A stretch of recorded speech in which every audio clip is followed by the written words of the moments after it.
নতুন কিছু সমস্যা হতেও পারে আনফোরসিন, বাট আমরা প্রস্তুত তাৎক্ষণিক ওগুলোকে রেমেডি করার জন্য। তো আমি তো আর পারলাম না বসে থাকতে, আমারও ওদের সাথে সড়কে নামতে হয়েছে। সো এই মুহূর্তে আমাদের তো একটু এংজাইটি থাকবেই, কারণ আমরা মিক্সও করতে হবে যে সবার সেফটি, সিকিউরিটি, নিরাপত্তা এবং ডু প্রোটোকল সবাইকে দেওয়া হয়। দেখেন, আমাদের তো মেন উদ্দেশ্য হলো যেন ফ্যানরা অনেক বছর পরে স্টেডিয়ামে যখন এসেছে যেন একটা ভালো এক্সপিরিয়েন্স পায়, অ্যান্ড এই ফ্যানদেরকে দেখা দেখি ভবিষ্যতে আরও ফ্যানরা যেন ফুটবলমুখী এবং স্টেডিয়ামমুখী হয়। সো এই মুহূর্তে আমাদের তো একটু এংজাইটি থাকবেই, কারণ আমরা মিক্সও করতে হবে যে সবার সেফটি, সিকিউরিটি, নিরাপত্তা এবং ডু প্রোটোকল সবাইকে দেওয়া হয়। খুব একটা এরকম আমরা দেখিনি, বা আমরা এরকম মানে কোনো স্পোর্টসও আসলে ভাবার বাইরে যে সভাপতি এসে এভাবে দর্শকদের ফ্যাসিলিটি চেক করছে, গেটে আসছে। গেটে কেমন দেখলেন? এই গেটে তো সামনে আগের দিন একটা ঝামেলা হয়েছিল। না, আমার মানে কৃতজ্ঞতা জানাচ্ছি আমার পুরো কমিটিকে, আমাদের ফুটবল ফেডারেশনের কমিটি যেভাবে টিমওয়ার্ক হিসাবে নেতৃত্ব দিয়েছে, তা আমি তো আর পারলাম না বসে থাকতে, আমারও ওদের সাথে সড়কে নামতে হয়েছে। অফকোর্স যেই প্রবলেমগুলো 4 জুন হয়েছিল আমরা সবগুলো ওভারকাম করতে সক্ষম হব আজকে।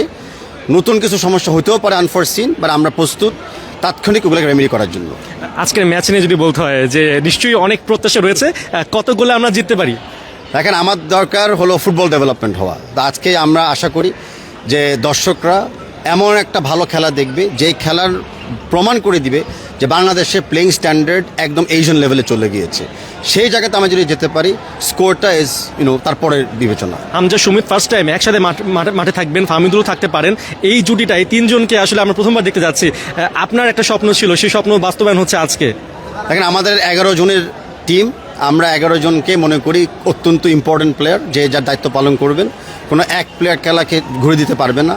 সো যে টিমওয়ার্কটা আমরা দেখেছি সিন্স 30 মে যে ক্যাম্পটা আমরা করেছি, আমরা অত্যন্ত খুশি যে এত দেশের প্লেয়ার এসে বা এত ব্যাকগ্রাউন্ডের প্লেয়ার এসে যে এত অল্প সময় ওরা একজনকে একজন বুঝে নিয়েছে, প্লাস এই আবহাওয়ার সাথে অ্যাডাপ্ট করতে পেরেছে। এটা আমি মনে করি ডেফিনেটলি আমাদের জন্য একটা সৌভাগ্যের ব্যাপার। শেষ প্রশ্ন আপনার কাছে, আপনি বিভিন্ন গেট ঘুরেছেন, এই গেটও এসেছেন, দর্শকদের আসলে নিরাপত্তার বিষয়টা আপনি কতটা স্যাটিসফাইড, এবং দর্শকরা আপনাদেরকে কেমন ফিডব্যাক দিচ্ছে, এবং আপনার আসলে দর্শকদের প্রতি মেসেজ কী থাকবে? দেখেন, আমরা মানে স্যাটিসফ্যাকশন তো কোনো শেষ নাই, তবে আমরা আপাতত স্যাটিসফাই যে আমাদের প্ল্যান অনুযায়ী কাজগুলো হচ্ছে। বিশেষ করে আপনারা জানেন যে একটা ছুটির সময় এখানে অনেক ম্যান পাওয়ার, রিসোর্সেস কিন্তু পাওয়া যাচ্ছিল না। সো আমরা thankful to police, answer, army, আমাদের প্রাইভেট সিকিউরিটি এবং আমাদের বিএফএফ অফিসিয়ালসরা, যে যতটুকু স্ট্যান্ডার্ড দরকার ছিল ততটুকু তারা বজায় রাখতে পেরেছে।